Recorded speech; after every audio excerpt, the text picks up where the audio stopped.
piece of me? Do I feel lucky? Well, do you, punk? Good morning, Vietnam! I love the smell of napalm in the morning. You're gonna need a bigger boat. I feel the need for speed. I wish I knew how to quit you. Love means never having to say you're sorry. You do. You'll shoot your eye out, kid. Welcome to episode 302. Welcome to Thanks for letting you a new episode of the Cine-Men Movie Podcast. I am one of your hosts, Juan. I am joined by the cast, the crew, the fellas. Jay? Hey, how's it going? Ed? What's up, folks? How's it going? What's up, guys? How hot is it where you guys are at? It's really humid where I'm at. Yeah. It's pretty warm 98. today. 98, you know. I have no idea what the temperature is, but I know it's as hot as hell because I went for a walk that was 5 minutes away and began sweating like I was dying. So It's warm, man. It is warm. But, you know, summer's kicking off. I think we're officially like 3 days into the actual summer season. So we're watching. If you're watching this live on YouTube, Facebook, and Emin Swap Productions YouTube channel. Sunday, June 23rd. speaking of June 23rd, I keep seeing on Facebook that today is the day that Batman came out 35 years ago. June 23rd, 1989. Yep. Nice. We this movie also has something to do with Batman. We'll talk about a little bit later on. If you guys were not with us last week, we discussed the Teenage Mutant Ninja Turtles. On Father's Day, me and Jay had a pretty fun conversation. We talked about one of the greatest cinema fathers of all time with Splinter. So go back and listen to that episode. It was fun. We also ranked our top 5 live action or animated TV Teenage Mutant Ninja Turtles movies. So pretty fun. Again, you can find all those links to last week's episode and all the other episodes right here on social media in the links right below. Facebook.com/The Cine-Men Movie Podcast. The Instagram is all one word, The Cine-Men Movie Podcast. The X is at Cinemen405. And then the email is at cinemen921@gmail.com. You know, we will bring back the top 5, not next Sunday, but when we move the show over to Tuesdays. Tuesday, July the 2nd, when we talk Godzilla times Kong, we will rank our top 5 Godzilla movies. So, Shit. Better start watching some Godzilla then, huh? 2 weeks from Tuesday. You know, I like to think of when we do the top 5, we kind of go off of memory. Like, if it's good enough for me to kind of memorize it, it belongs in the top 5. Yeah, that's fair. But no, last week's top 5 was real fun. I just imagine in 2 weeks it should be real fun as well. So a lot of Godzilla movies. Godzilla is kind of a theme for us right now, back-to-back episodes. So Tuesday, July 2nd. And yeah, we might as well go ahead and new episode, new days. Tuesday starting July 2nd. Tuesdays, 6 p.m. You can watch us live and listen to us wherever you listen to podcasts at. So before we get started, any recent watches or recommendations? Ed, since we haven't talked to you in a few weeks, we can start with you. You have anything you want to recommend? I mean, Shoresy's back, so that is a good thing. I haven't watched all of it yet. However, I've watched 3 episodes. This one I think is one of the better, probably the best season they've had so far. I mean, it feels like home already. 3 episodes in, so definitely if you're waiting on that, or if you've waited on that, get into it. When did that come out? Oh crap! Just last week. Well, because it came out in May for Crave, or the Canadian Hulu, basically, and then Hulu it came out in June. So I can tell you're really busy because usually when that show comes out, you're done within like 3 days. Yeah, usually it's a binge fest, honestly. Basically went and got to watch a few of the Pirates of the Caribbean, however you like to say it. Just kind of itched up on that's really it. No differences. Additionally, a couple weeks ago, I started watching an anime that's not necessarily new, but is newer compared to others, called Baki Hanma. Gesundheit. I know. It's got its crowd. Um, it's almost, and don't punch me the next time we're around each other. Either of you, please don't do it, man.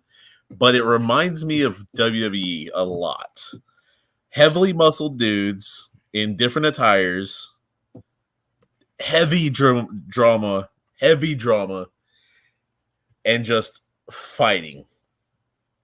Like that's all it really truly reminds me of, is like, because I mean, don't get me wrong, UFC has their drama, it has, but it doesn't have drama like this to where WWE does.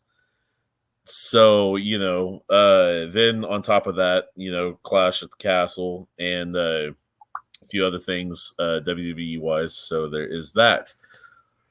That's and keeping on the lookout for the next album, of course. But other than that, yeah. I'll go next. Last week, we talked TMNT. I checked out Bed Rest for an episode of Friday the 14th podcast. It was god awful. Don't check it out. It's on Tubi though if you want to watch it. What was your rating on that? I gave it a 1.5 out of 5. Probably 1.5 too much. Yeah, it was a little rough. Hey, it deserved the half then. Rewatched Inside Out. I watched Godzilla x Kong just to kind of get an early head start on what I'm going to get ready to review with you guys. And first initial thought is I'll say it was okay. Arthur the King with Mark Wahlberg was really decent. I enjoyed that movie. It's a movie worth the dog, isn't it? Yeah. But the watch of the week probably for me, and it's on Netflix, is a documentary called Remembering Gene Wilder. Very, very good documentary. I know it came out like last year, I think, but it just hit Netflix sometime this month, and highly recommend it if you like Gene Wilder. So, Jay, what about you? I finished up Big Bang Theory. I made it through all 12 seasons of that. Then I started watching some guys' grocery games just because I didn't feel like watching anything new. Within last night, I started Game of Thrones again, and I'm on season 2 already. So I need to. I'm almost done with season 2. I need to do that. I've only seen up the first 2 seasons when they were hitting live on HBO, but I haven't touched them or any of it since. So I think I need to just binge watch them. You've never seen the entire series? No, I stopped at season 2. The last season's pretty rough. The last season's pretty rough because it's basically they make a person that you've been watching for years have a heel turn that's not earned. So I think I might start getting ready to watch that with you guys. And then I checked out Demolition Man. I watched it as well. What else? Did you check anything else out? I didn't. Oh, we talked about this a few weeks ago. I did watch Inside. Actually, I did watch Inside Out. The first one? Yeah. Nice. We talked about this last week or the week before, Jay, but it was the Al Yankovic movie, and I watched that today. How was that? Literally just finished it. Honestly, it was pretty good. It was funny. It was a biopic, but it had a little twist on it, so I'd recommend it. I think it's a Amazon exclusive, but Walmart had the steelbook. With that, man, it fits his character, his persona perfectly. I mean, it is more of a biopic film, but it fits him. It fits him characteristically. Characteristically, yes. Don't know why I couldn't out that. But yes, it fits him to a T. It really, really does. Yeah. It's a really good movie. And Daniel Radcliffe did amazing. So, but if you guys want to get into what we're getting ready to talk about, you can find this movie. Demolition Man is streaming on Tubi for free for the next 7 days. Yep. So go check it out. So I guess you got it for the rest of June. And that's what we're getting into today. IMDb currently has it at 6.7. Rotten Tomatoes at 63%. The Metascore is only 34%. Letterboxd has it at 3.3. With a $57 million budget, it grossed a little over $160 million at the box office. With a release date of... Where did I have it? It just was right here. October 8th, 1993. Starring Sylvester Stallone, Wesley Snipes, Sandra Bullock, Nigel Hawthorne, Benjamin Bratt, Bob Gunton, Dennis Leary. There's also Rob Schneider's in there, Bill Cobbs, and directed by Marco Brambilla. A police officer is brought out of suspended animation in prison to pursue an old ultra-violent nemesis who is a loose cannon in a non-violent futuristic society. I don't know if I like that plot, but anyway, that was on IMDb. Let's get into it. Jay, we'll start with you. Do you remember the first time you watched it, and what was it like revisiting it for today's episode? I remember watching it with your dad back in the day, because we'd stay over there because my brother was in the hospital a lot, and we'd stay over there at your mom's house a lot. And so one night it was on, so I ended up watching it with your dad. So that's where I got Demolition Man from. And then after that, we ended up going to Blockbuster Video, and they had to buy for previously owned videos, and my mom ended up letting me pick it up, and I watched it quite a bit of times since then. Same, yeah. Dad introduced me to it. Growing up, it was one of those movies I've always tired of watching, but now it's like considered a nostalgic, real good feeling movie, and I enjoyed the rewatch today. Ed, what about you? Have you seen this movie, or is today the first time? Numero uno, nice. Fresh. So, my mother-in-law, kind of like your dad, my mother-in-law, my wife's mom, liked it quite a bit. So there is that, but truthfully, I never really stuck around. Other than Rocky in some pictures, Stallone has kind of annoyed me. This one was a good one though. So hopefully, so you checked it on Tubi? Yeah. Hopefully the ads weren't too bad for you. Oh, they were annoying as shit, man. They were coming like every 15 minutes, man. Did you watch it on Tubi as well? I did. I have it on my Voodoo account, but I was like, fuck it, I'm not going to sign into it because it's too much of a pain in the ass. Dude, no, I swear to God, they were every 5 minutes after the probably second big fight. I thought it was after that it was every 5 minutes. Was it did it look pretty good then on Tubi? It said it was in high definition. Yeah, it was normal looking. It's Blu-ray quality. But Jesus, the commercials. Tubi's free, but I have an issue with the commercials. Just for some shits and giggles, this movie was on VHS March 1994. It hit DVD in 97 and 2014. It had a reissue in 2014, and then it hit Blu-ray in 2011. So this movie is one of those that, it's gotten a wide release on physical media everywhere it's gotten. Let's talk about it, man. It's a fun conversation. It's a fun movie. You kick off right in the 90s in LA. And I personally enjoy. It's set in the future of LA. Yeah, 96. The movie happens in 93, but yeah, like the first 10 minutes is in 96. Well, they must really have thought that LA was going to go downhill in 3 years, didn't they? They knew, though, didn't they? It's like, what do you know? Well, it's like they thought in 3 years' time there's going to be a warlord that's going to be at the center of LA that's going to, run everything. That never happened, thank God.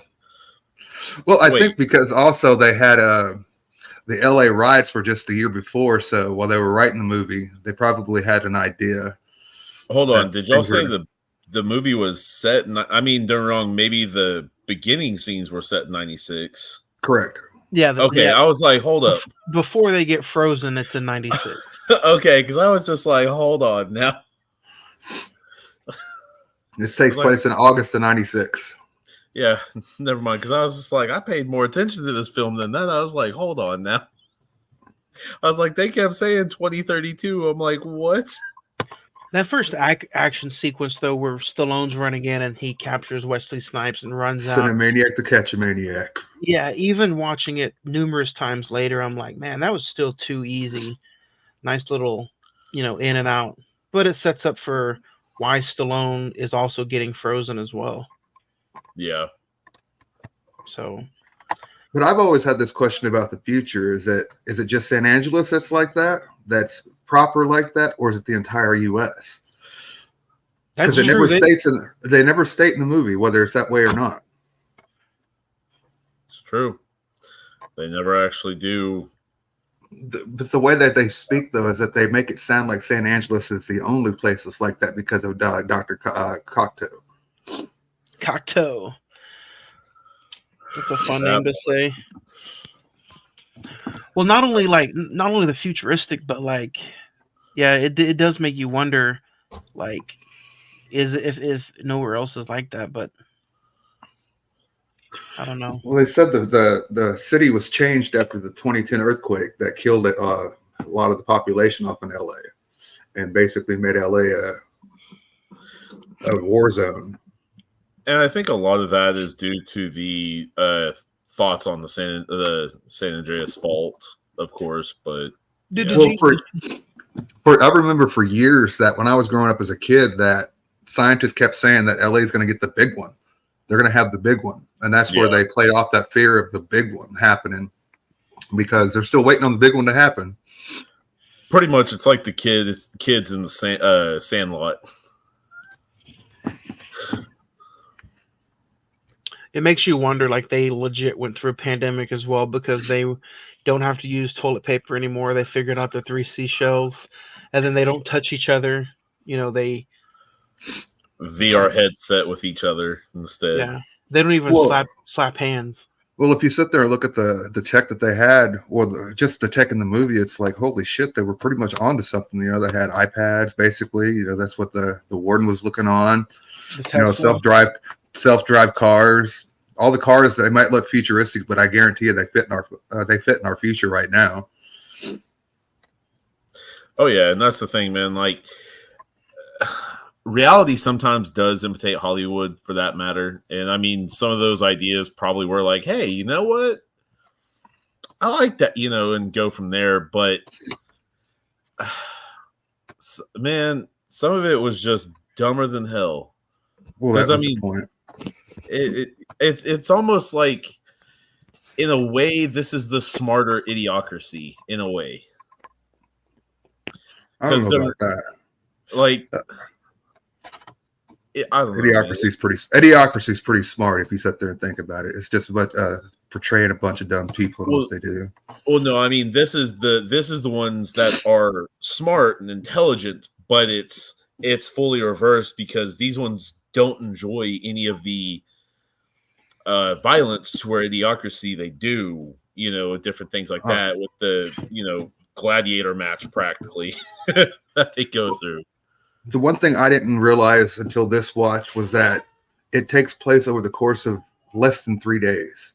The first day is basically at 7:30 in the morning. Simon Phoenix is released, and then by say 11 o'clock in the afternoon, by 12 o'clock in the afternoon, John Spartan is thawed out, and by 1 o'clock he's at the museum with Simon Phoenix. And they have dinner. They have dinner at Taco Bell that night. Exactly, and that's probably about 7-8 o'clock. Yeah. Which Taco Bell paid Taco Bell paid, and then basically there was promotional value of apparently backing $15 million around that. But in the international version, it was Pizza Hut that survived. Mm-hmm. Yep. That's funny. But I never realized it all happens pretty much in less than a couple of days. You know, by day 3 at night, whenever he kicks Simon Phoenix's head off, that's basically day 3 that he's been out of the crowd too. There's so many small things though that like throughout the dialogue throughout this entire movie is just real fun and like just smart if you like catch it. Like they're like, oh, I guess he finally started thawing out when his, you know, he was using the restroom. You know, oh, finally started thawing out. You know, his insides are ready to go ahead and get a bowel movement in. Oh yeah, that was a good scene where he sat there and cussed out the machine so he could have some toilet paper because he didn't know how the 3 seashells worked. I've seen multiple different answers of how the three seashells worked. I googled it as well. Some people say it works as a bidet type of way, or I even seen one where you sit there and you take the 3 seashells and you scrape your ass with them. Did you see the one that one of the screenwriters told Stallone about? I did not. You use 2 of them as chopsticks to pull the hard to remove out of yourself, and then you scrape the remaining bits off with the 3rd seashell and you flush them away. And I'm just like, gross. Y'all had to be like, did he not realize that guy was more than likely trying to like take a piss at him? I thought the seashells were. Or you got to sit there and you just got to sit there and think the cocaine was really powerful when they made this movie. Because in the 80s, every movie would had at least one production. The production had a budget for cocaine, and you can just tell in the 80s that some of these movies were just fucking cocaine crazy. It's also funny that so many futuristic, you know, games or you know takes this movie into consideration. Like I used to have the game for Super Nintendo. I think there's a game called Cyberpunk that in one of their futuristic restrooms, there's a glance over at the corner where you can see the 3 seashells. That's an Easter egg for this. Yeah. It is. So hey, look at you. Okay. See you. When it comes to movies, man, I try to do as much homework as I can.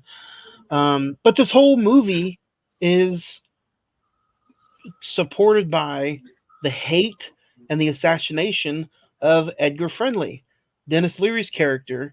That's what this whole thing is about. And growing up, you're like, man, Wesley Snipes, Sylvester Stallone. Yep. But no, I mean, this movie is looking at it from a new age government kind of view, like how Nigel Hawthorne's character is, like Simon. Well, Stallone calls the future fascist.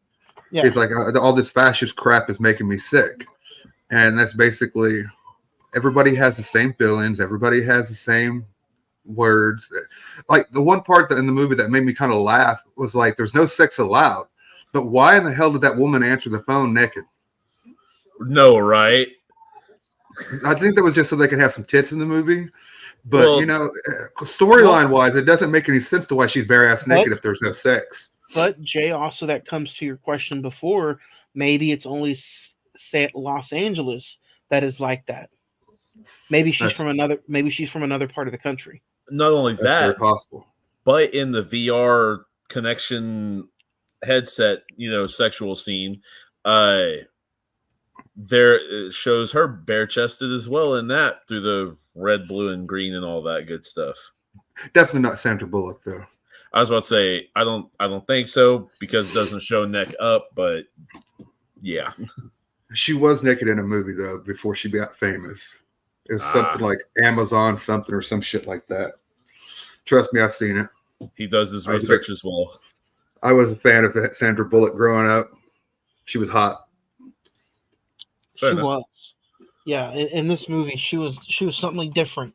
Yeah, but man, all this stuff, Dennis Leary assassinated because he's the one who's the upright, the rebellion lifting, you know.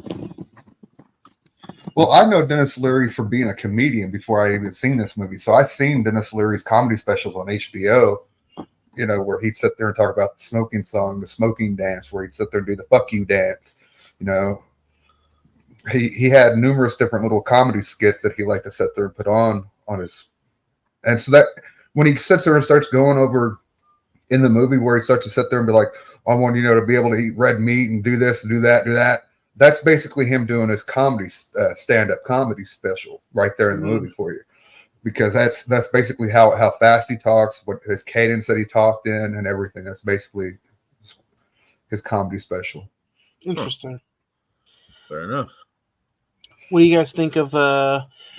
Ed, this was your first time watch, so what was it like when you saw Simon get unthawed and he automatically knew the codes and the passwords to things?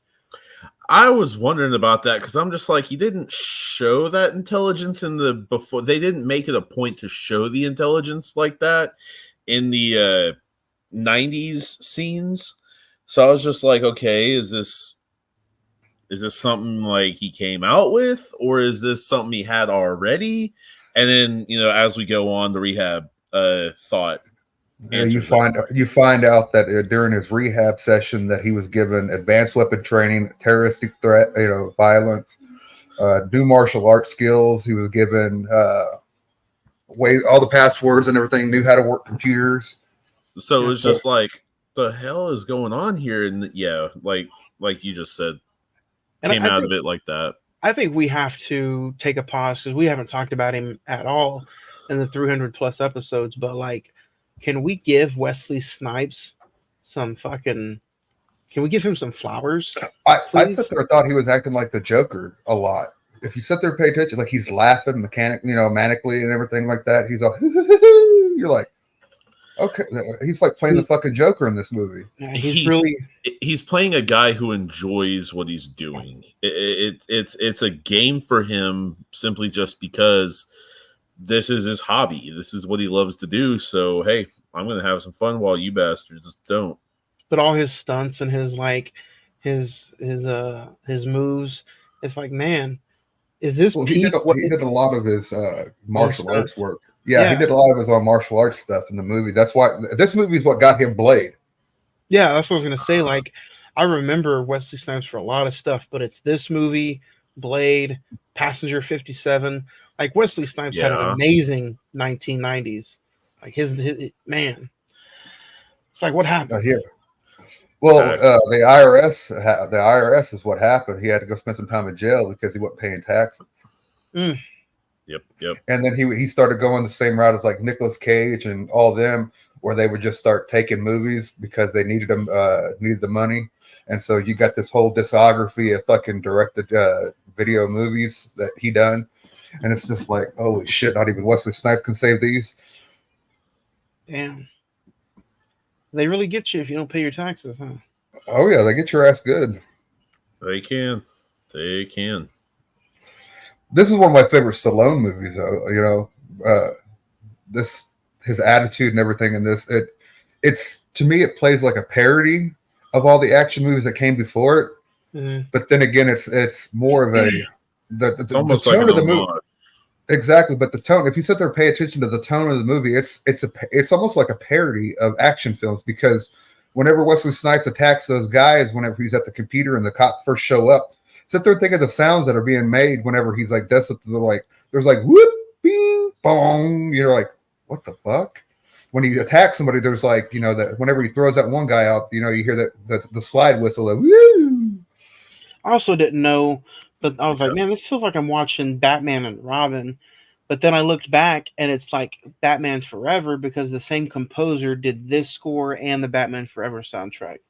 Did Elliot Goldsmith or something like that? Yeah, so I'm like, why am I listening to a Batman movie? But no, that's why. Or what about the scene where Wesley Snipes is pulling the guns and the guns and the ammo off of the doll? Oh, I had a problem with that scene. And he's like, thank you, Rambo. Did you catch that? Yeah. I had a problem with that scene because I was sitting there thinking, okay, I get the guns being there, but do they have bullets? My suspension of disbelief was like, there's no way in hell those things are loaded. I don't see any bullets on display or anything. Dude, not even that. But if it's a future that doesn't believe in firearms, you definitely don't believe in ammo. There's no way in hell that you have no firearms but have a ton of ammo just sitting somewhere. Like that was my biggest thing, dude. Because I'm just like, he didn't grab that many guns either. But everybody in his crew had guns and shit like that. They all had special guns and everything. I'm like, all right, man, somebody's pulling. That's where I. Because like the one electromagnetic gun, you got to look at it that way. If Nigel Hawthorne's character Cockatoo if he can get this guy unthawed and his friends unthawed, I'm sure there's just a loaded weaponry of bullets and ammo and guns somewhere in the wasteland, is what they call it, right? Underground. Yeah. But I don't think they had guns, did they? They did have the wasteland. Sort of Yeah, gun, yes. The wasteland people, they had tons of guns and stuff down there, and that's one of the scenes. Like when you go down there and Stallone has his rat burger, like even is it Lenina? Yeah, even Huxley. Lena Huxley. Yeah, even Huxley is like, these aren't vicious or violent people at all, and Stallone's like, no, they're just hungry. It's almost like driving down right here 240 under the bridge. That's pretty much what the wasteland looked like underneath there. Smell like biscuits and gravy. You have no idea. I forgot that line was in there too. When he lifted that up and he said that, I laughed out loud. So, damn it, one. What about the scene where they're in the car and the Old Tunes pops up? And oh my god!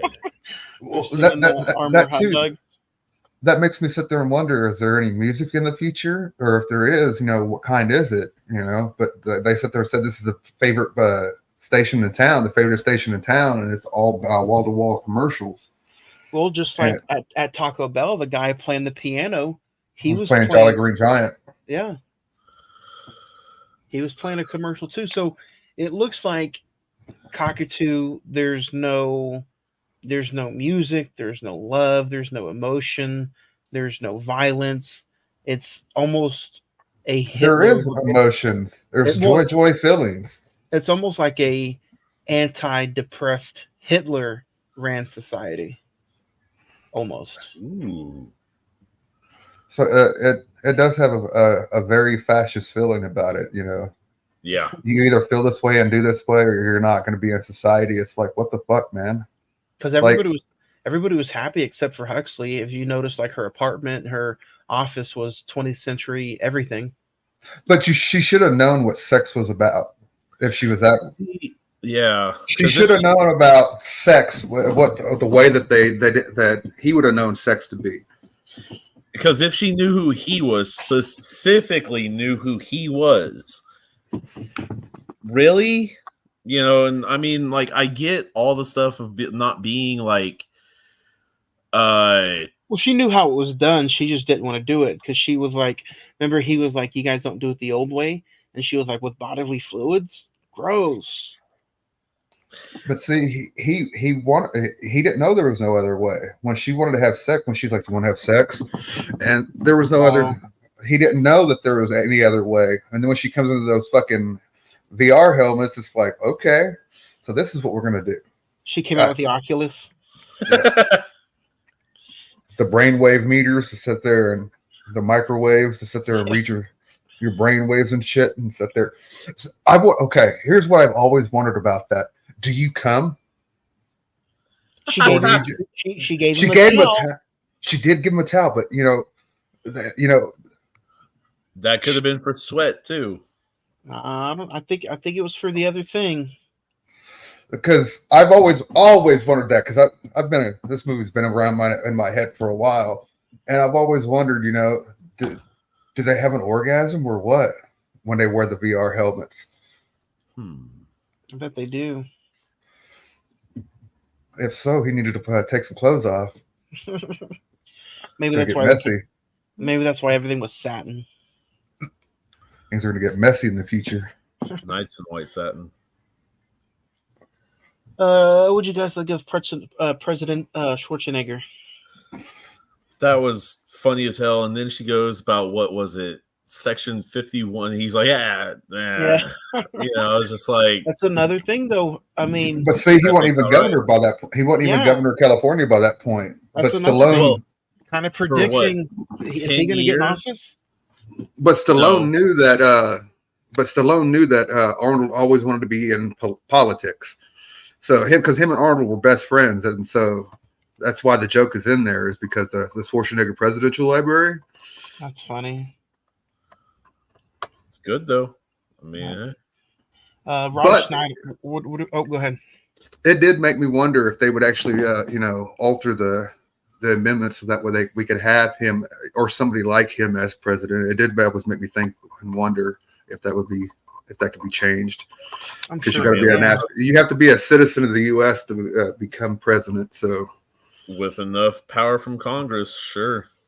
But you have to be a citizen for how many years? you have to have to be born Natural here. born citizen, over 35. No, like there's some stipulations out there.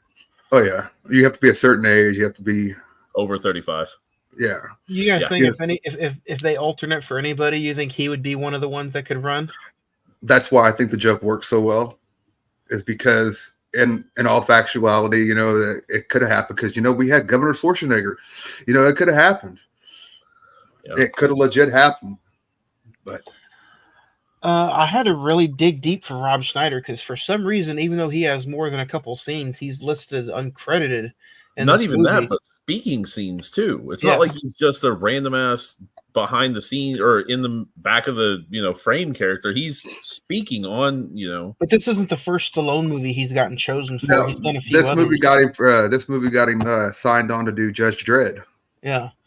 So I enjoyed him in that movie too. But yeah, when I it's just always interesting seeing Rob Schneider in this movie, which I think he does a very good job in. You know the three seashells things is my favorite line is he's like, "We're police officers. We're not trained for this sort of violence." Like what? Well.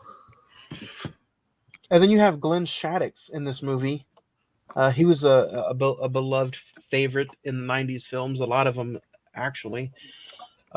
He plays Associate Bob. He was in Ace Ventura, wasn't he? Or no, he was in Beetlejuice. I'm sorry. He was in Beetlejuice. No, he was in Beetlejuice. Yeah. The other guy that Stallone ended up slapping hands with, he was the one from Ace Ventura. Yeah. Oh yeah. He played Predactor, the guy that gets killed by the trans person in the movie, gets thrown over the side of the building. He plays a very good asshole because he's also the warden in Shawshank Redemption. He's the dean in Patch Adams. So he plays a really good asshole. Typecast. Yeah. And then you have La Bamba himself. Benjamin Bratt is in this movie. What do you guys think of Alfredo Garcia? Small part, but he was all right. It was just to sit there and show you a contrast between what an officer and a person of that time period, how they truly acted. And you had Lelina Huxley, that was the complete opposite of everything that was, So that's why she sits there and says that you're the only thing in this office that's not, it's probably against the law. And he just plays this, because I'm used to seeing him be kind of an asshole character as well, and I've seen him on Modern Family being the conniving real dad of Manny, and he just happy-go-lucky in this movie. And this is the first time that later on they do Miss Congeniality together, Sandra Bullock and him. Yep. This is probably then the movie that maybe kind of catapulted Sandra Bullock, 1993, right? It is, because the following year she was in Speed. Yep. She had a huge 93. And then it was Speed, While You Were Sleeping, and Demolition Man were her three big movies in that time frame. That's another one I could talk about, is While You Were Sleeping. I've seen that movie a dozen times. I think she's so hot in that movie.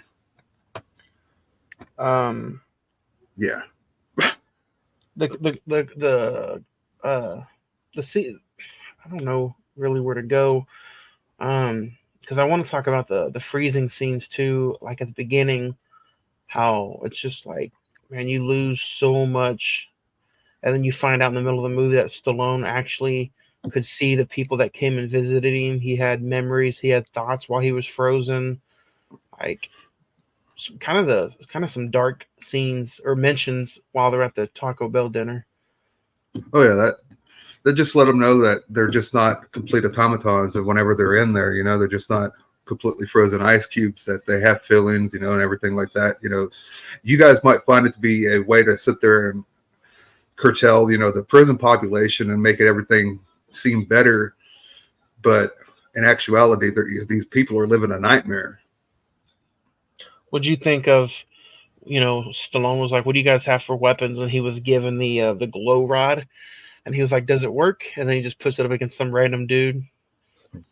Zaps his ass. So it's like, I guess that'll work. But it always made me sit there and be like, wonder. I guess since they don't have much violence, they can get close to people, and they can use those stun batons. But wouldn't they still have like a stun gun or a taser or some shit like that in the future? Taser. But a way to project a projectile, so that way, if the person's crazy and shit, they don't have to get right up on them and fucking zap them like you have to with the stun wand. Well, they probably have never even used it, because look at when they were trying to tell Simon to get down and put his hands behind his back, they had something telling him how to say that. Yep. And he had to even add "or else." It's like, I mean, no sarcasm. It's just kind of like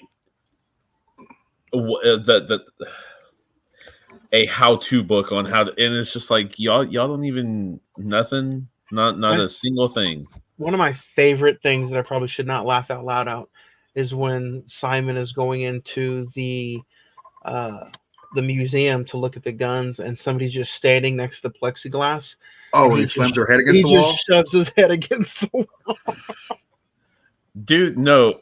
So the other side of that is a bet to me. The other side, that one was funny too, but I laughed at the other side of that little whatever, because he slams that dude and then he's looking at it, kicks it like 2 or 3 times, and this guy comes up and he's like, "What's your boggle?" And he's like, "My boggle? How much do you weigh?" "Oh, about it." Oh, it's just like, oh shit! I forgot about that whole boggles. That's all. I was just like, I don't know if you guys paid attention, but he's even racist during that fucking scene. When he's sitting there looking at the menu to see where things are inside the building, and these Asians walk by, and he's like, "Ching ching chung chung chung." Yeah. When he's I'm like, holy shit! Yeah. Okay. Yeah. I'm gonna start using that at work. What's your boggle today? Fuck them. It couldn't be anything different for HR, because I mean, it's not a bad word. It's not something sexual or anything like that. So fuck it. That's awesome.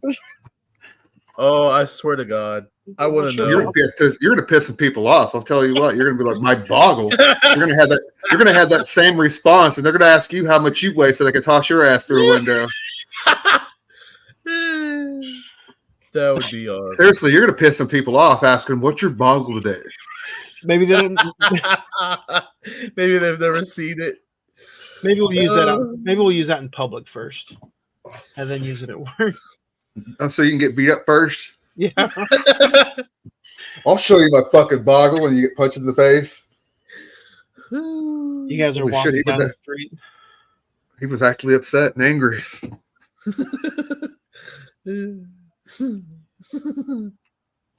What'd you guys think about when you finally found out that Cockatoo is the one who literally brought Simon back just to kill Dennis Leary's character?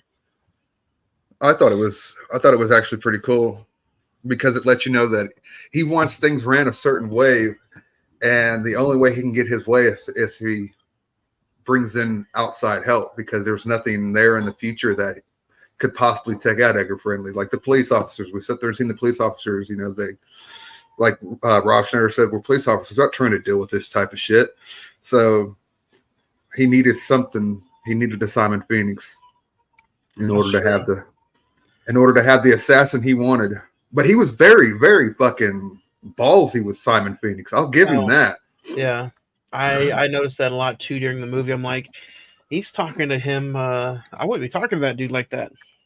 But if you But- notice, though, he had that trigger in him where he couldn't fucking do anything to Cocteau. He had that implant.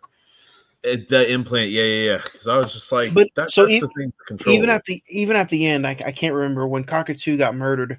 It was the guys who shot him, right?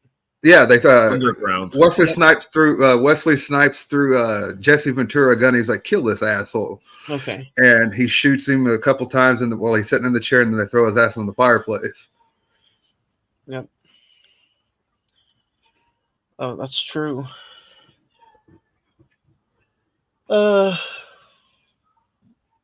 gotta And say, how much graffiti do they have to where they have graffiti removing? Dude. You know, they have graffiti removing walls and shit. You know, how much graffiti do they actually have in the future? That was insane right there. That's how bad. And I've even thought, like, what was even the point of spray painting the fucking building whenever you knew it was going to just disappear, you know, pretty much in a snap? Why do it? But I've seen this movie so many times. I have lingering questions about certain things that happen in the movie. Like I said, I wonder what, you know, if it was nationwide or if it was just San Angeles that was this type of utopia, if you want to call it that. Or, you know, like I said, you know, the chick that was naked, you know, there's no sex. Why was she nude? Yeah. It is so weird that movies like this are made and then never touched on again. And it just this kind of makes me wonder. This kind of has me think about another movie with Justin Timberlake called End Time. Have you guys seen that? And it's just kind of like a long time. I've seen it once, but it's been a long time. It's like a real based, loosed off, futuristic world. Yep. I always find it so fascinating. Movies that are made like that. Children of Men is another movie. If you guys have you seen it? No. Yes.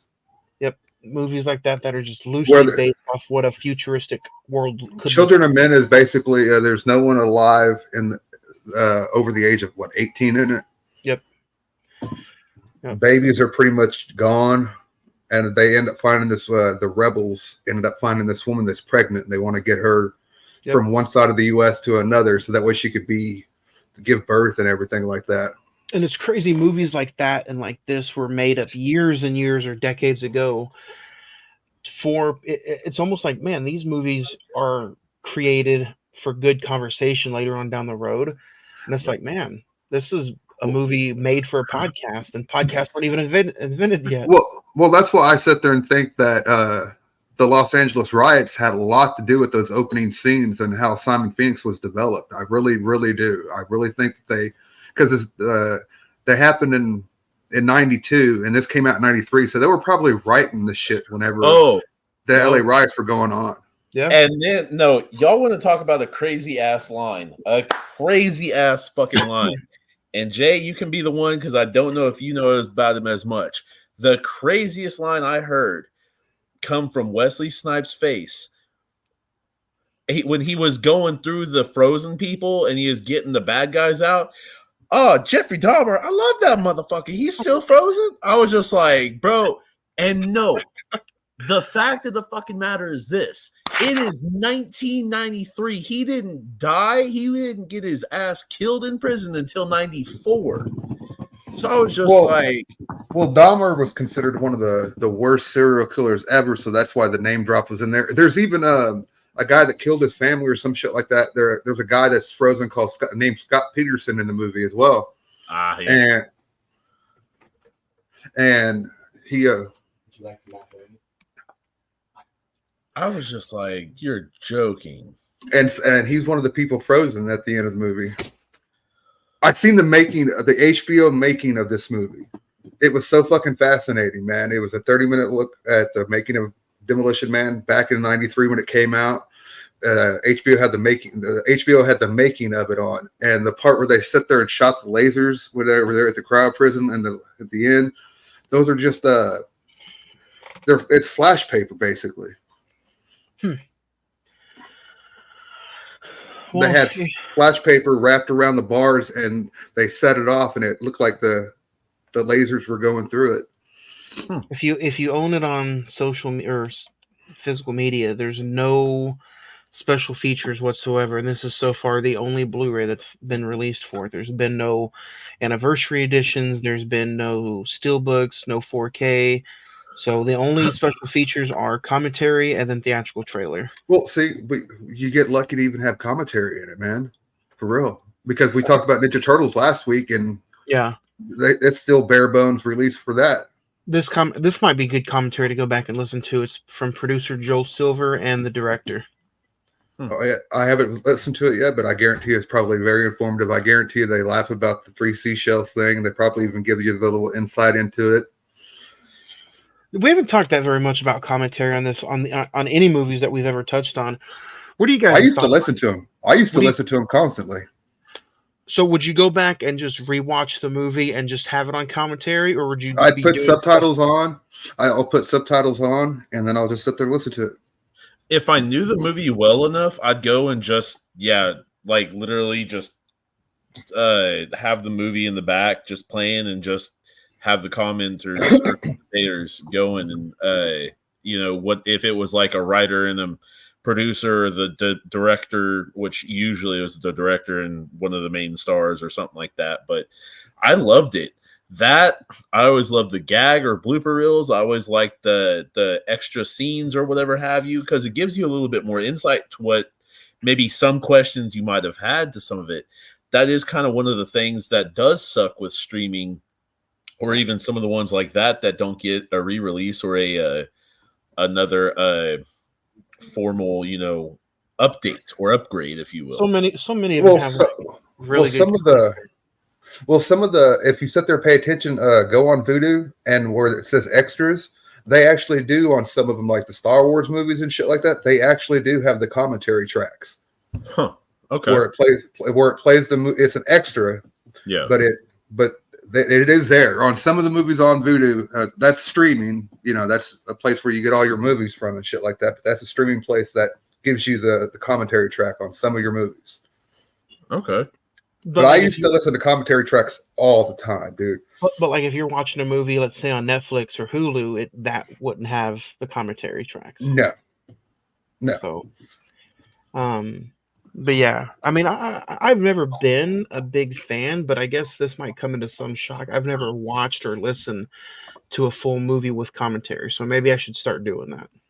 It's very unique.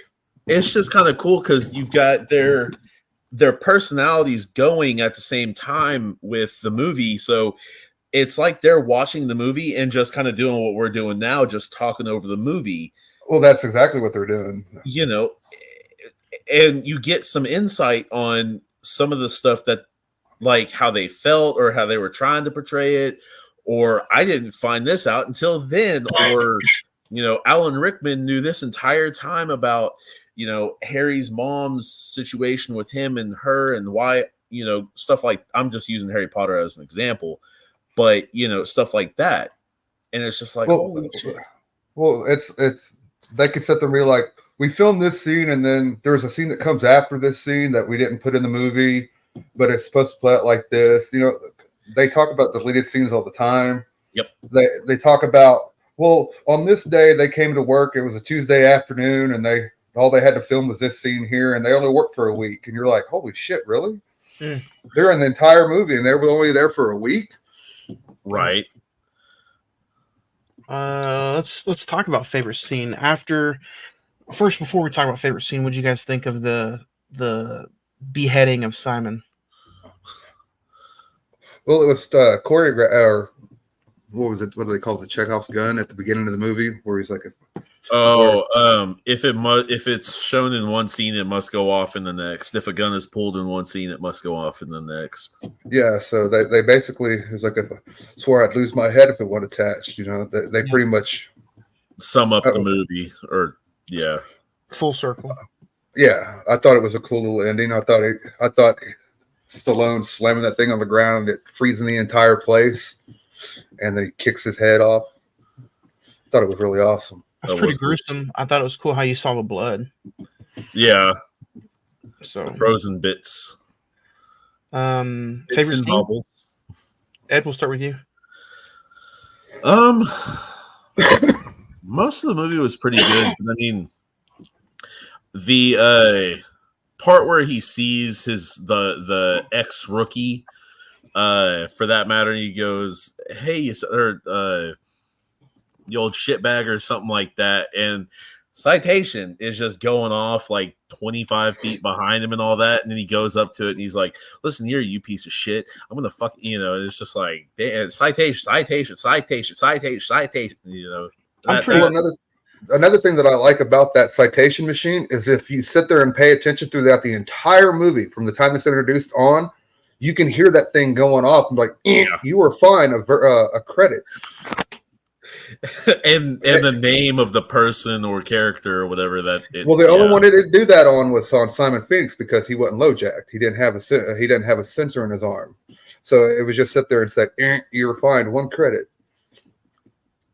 But I just found that funny that throughout the entire movie, it would sit there and go off at different times whenever you hear like "damn" or "hell," something, and that just makes the world layered. Like there's so many inside jokes in the movie if you sit there and think about it, like having that thing go off in the background and shit like that. Yeah. Jay, what about you? Do you have any favorite scenes? I enjoy the first fight in the future they have at the museum. Like, because they're shooting, he's like, "I'm waiting for this laser gun to fucking kick on so I can use it." And they're just fighting in an underground part of the city that's what the city looked like after the big one hit. I thought that was cool that it added a layer to the movie that otherwise wouldn't be there, because you're in a museum and they're trying to give you the gist. They've spoke about it. Now here's a scene where here it is, and they're fighting, and I thought that was pretty cool because it takes them back to what they were used to. Yep. Because go ahead. No. Go ahead. And if you have any other favorite scenes. Oh, I find the sex scene hilarious. Yeah. That always made me laugh because he's thinking one thing, and she comes back in the room with those headgear, and he's like, "What the fuck?" And I have my questions on how that works, but I guess we'll find out in the future. We got about 12 years or 10 years until 2012 or 2032. We got 8 years. Yep, 8 years. Okay, we got 8 years, and we'll have sex doohickeys for our head. Sexual VR connection headset. I don't know. That must be weird. That must be weird to fucking buy. You have to go to fucking Best Buy and pick up fucking sex. The newest fucking version.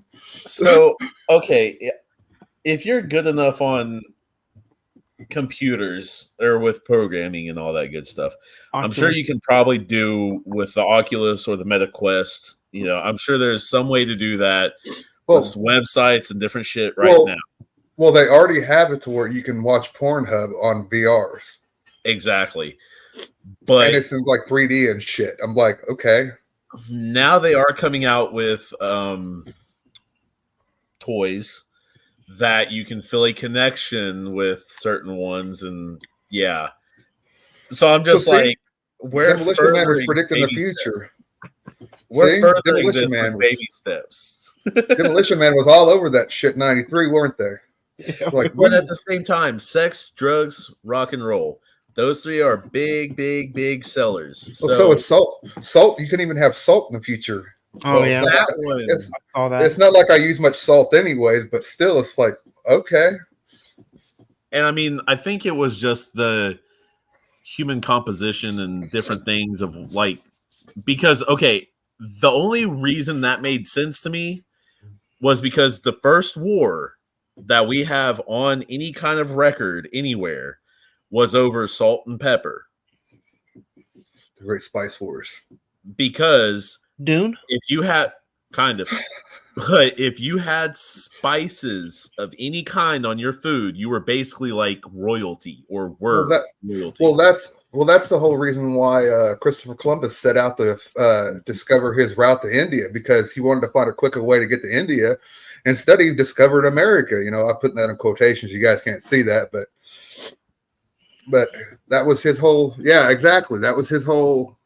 He was trying to find a quicker route to India so he can get spices back to the queen quicker. And I'm dead serious. I'm dead serious. That's how America was founded, because of some fucking fluke. But there were people that were already here for centuries. Well, and it's debated between him and Amerigo Vespucci and several others. Well, but from what I've seen and what I've paid attention to is that the Vikings were one of the first people over here. There's that thought as well. But yeah, I mean, We got sidetracked. It's funny on what wars have been started over, and that might have been looked at as a potential for violence. So give me the fucking salt, yo. This movie could have started off a whole little, like, anything. What was not in the future if it was bad for you? Pretty much, no red meat. So, oh yeah, that means hamburger. Like, how the fuck do you go to Taco Bell and not have a 5-layer burrito, man? It's like, what the fuck? I know that lettuce, tomato, and shredded cheese in their little condiment area thing. I know that if I had a damn rat burger, I'd be throwing hands at somebody. I bet you didn't see any cows. You didn't see any cows down there, did you? Negative. I bet it was good. Real quick, if I had to name a few favorite scenes, the scene where they bring back Simon and he uses the pin for the guy's eye to let him out. The scene where they're singing the old tunes in the car. Sex scene was pretty funny. The Taco Bell heist scene I thought was really good. It shows you how much of a person the character John Spartan is when he figures out that they were just wanting food. And then the ending scene. I thought the ending scene was real fun. Gruesome, frozen, kicking off the head part. Something else we didn't touch on is, and he always interrupts her when she brings it up, John Spartan's daughter. Anytime she brings up that she could look for her, he just like shoots that shit down real fast, Well, he doesn't want to. He doesn't want to sit there and go and see his daughter, and she's like, "What's your boggle, Dad?" And and she's all, "What's your boggle, bro?" You couldn't riz up the girl in the next town, dude. Taking like, the L. Like, I have joy feelings, Dad. Because let's say the daughter was like 1, she would be in like her 70s anyway, right? If she was 1 when he got frozen. No. She'd be 41. She'd be like less than her 40 or 30, less. Yeah. 30s, okay. 30s or 40s, because that was 1996 is what y'all said, and then 2032, so only 26 years. Okay. Yeah. Well, 36 years, my bad. Come to find out the daughter was Huxley. That would have been fucked up. You just seen your own daughter's chest. Well, he's gonna bang his own daughter, because by the end of the movie, he kisses her. And she's like, "Is all fluid transfer this enjoyable?" And he's like, "Better." She's like, "Oh." Wait, hold up. So they fucked that night, or later on that day. John Spartan broke the law. I mean, it was 2032.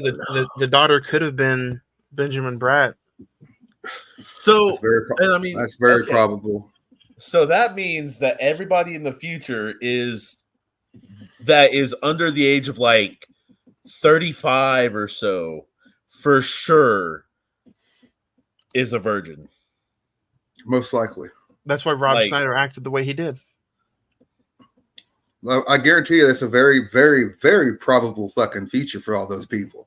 They sit there and said that getting pregnant didn't happen the old-fashioned way. It happened in the labs. In a lab, and So what was the other thing they were talking about? You need a license for? Was it to have kids? Okay, or to have kids. To have it, which man, children of men. I think I'm not going to sit there and say I support a fascist country, but judging how stupid most people are, I think you need a license to have a kid, because some of these motherfuckers are just plain stupid. And they have children, and it's like, how in the fuck did you, of all people, have children? Most people spend thousands of dollars to have a child, and your ass is popping them out like Skittles. No. Skittles. You know what I mean? Yeah. It's the rainbow. Speaking of rainbow, let's touch on our rainbow. Star rating 1 out of 5. Um, one Where was one that going? being a complete dud, 5 being an absolutely dark night of a film. So let's start with you, Ed. What's your star rating? I will give it 3.5 out of 5. Definitely wouldn't mind seeing it again. It's not going to be something that I'm just like all up in the air about the love on this film, but it's definitely nowhere in a bad film either. It's kind of middle high of the pack for me. I'm gonna give this movie a 4.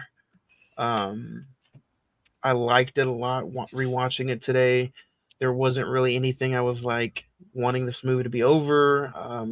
I didn't like the score, the soundtrack, but that's just because it made me feel like I was watching Batman Forever. So there's probably a negative on this film, but for me, everything else lived up to. It's fun.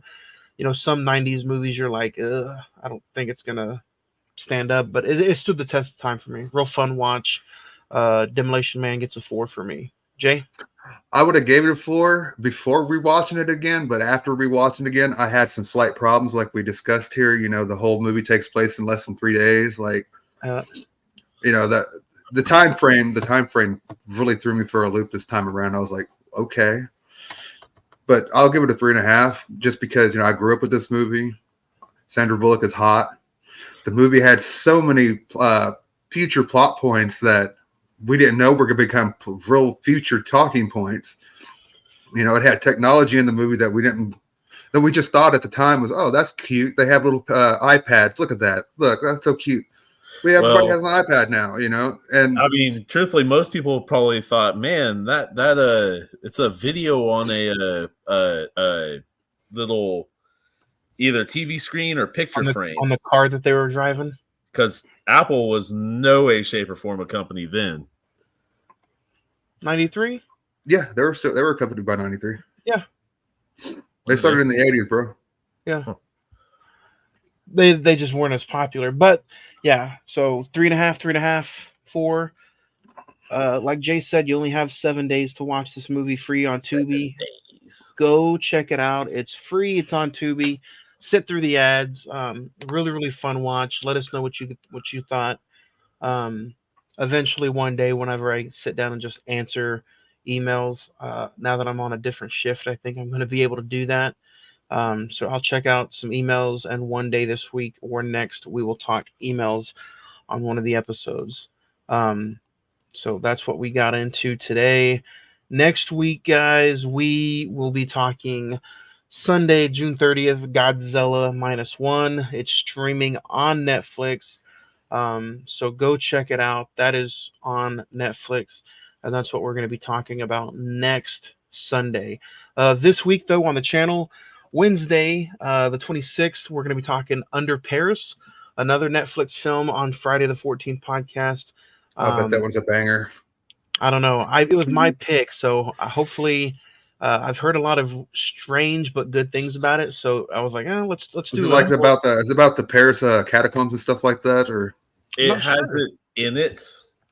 I have seen this already. It has them in it. It is not about that though. It is more of an aquatic beast type of movie.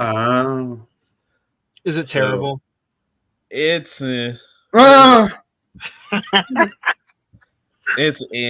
I've seen a lot of people literally have been like, what the hell did I just watch? And then they hashtag this movie. So I'm like, it's trending. Let's talk about it. So this was my pick for Wednesday's podcast. Well, here's the one thing I can tell you about horror films. Most of them usually suck. This movie has a ton of potential. It's it has potential, but my rating would be a 2.5 out of 5. Mine would be. Oh, hey, it got way better results than Rest Stop or whatever, Bed Rest. Bed Rest, oh yeah. Like I said, it has potential. There are some good scenes in it. There are some kind of good character moments in it. It is a foreign film. Like 100%, it is a foreign film, so don't be thrown off by off words and talking and all that good stuff. So there's that. But yeah, that's all I'm gonna really put out there. Thursday, whoever joins us, I don't know if it'll be all three of us, but Thursday night we're going to be talking Backlash from 2002. I'm going to give my in-person retrospective on that. I was there. It was on my birthday. Nice. So it should be that's fun. what I did for my 20th. I rewatched it this past week, so it should be a fun conversation. That'll be Thursday, June 27th, 7 p.m. Next Sunday, it's our last Sunday episode, Godzilla -1. And then just 2 days later, Monday, July 2nd, Godzilla times Kong, The New Empire. The following Tuesday, July 9th, we'll be talking the brand new movie, Maxine. And I have to watch all three of them before I watch Maxine. You don't have to, but... Well, does it make sense to the plot if I watch the other two in the trilogy before Maxine? Probably. Okay, we'll see. But yeah, Maxine hits theaters July 5th. We'll be talking about it July 9th, so go check that in theaters. July 16th, we'll be talking about The Crow, almost like a part 2 conversation. Me and Edward talked about The Crow like in 2018 as a bonus episode. This year, we're going to dedicate an entire episode to The Crow. That's Tuesday, July 16th. Tuesday, July 23rd, Twisters, which hits theaters July 19th.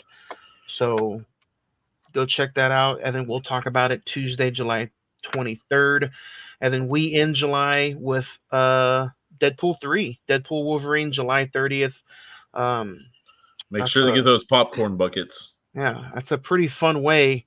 That's a pretty fun summer, guys. I don't know about you, but those are 5 very interesting and intriguing movies. So, I just wished I had enough money to go see the Twisters on the big screen because I know I'm not going to have enough. Man, if you can get to OKC Rodeo Cinema, it's giving us some tickets to go see it Friday night, May 19th. Or May 19th. July 19th. My bad. Damn. I'm like Kane. I got May 19th in my head. You got 2 months. You're 2 months behind, bro. Yeah, I got the Bruce Willis disease. Is it that date? That was May 19th was that. Oh wow! That thing with Kane. The See No Evil. Yeah, that's my anniversary. Funny enough. That's funny. See, have you guys talked about that on your horror podcast yet? The first one, yeah.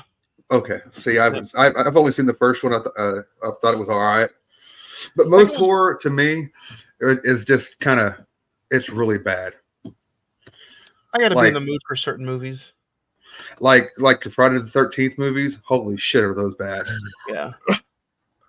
But yeah, next Sunday, I'm really excited for next Sunday. Godzilla -1 was a fun watch. I can't wait to rewatch it to dig into it with you guys next Sunday.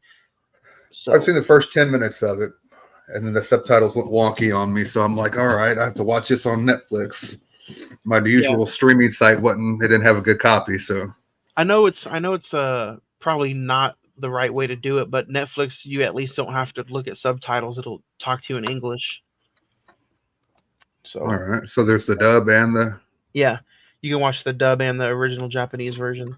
And then remember, 2 weeks from Tuesday, or a week from Tuesday, my bad, Tuesday, July 2nd, Godzilla times Kong, The New Empire, and we're also going to rank our top 5 Godzilla movies, whether it's Matthew Broderick or Bryan Cranston or 1954. We're ranking at least 5 Godzilla movies. So should be fun. Any other thing you guys want to add before we head out of here? No, I just had fun with this movie, rewatching it and talking with you guys. It's been fun. Yeah. It has. Real fun conversation. Real fun. Demolition Man, go check it out. Free on Tubi. We'll see you next Sunday for Godzilla -1 right here on another new episode of the Cine-Men.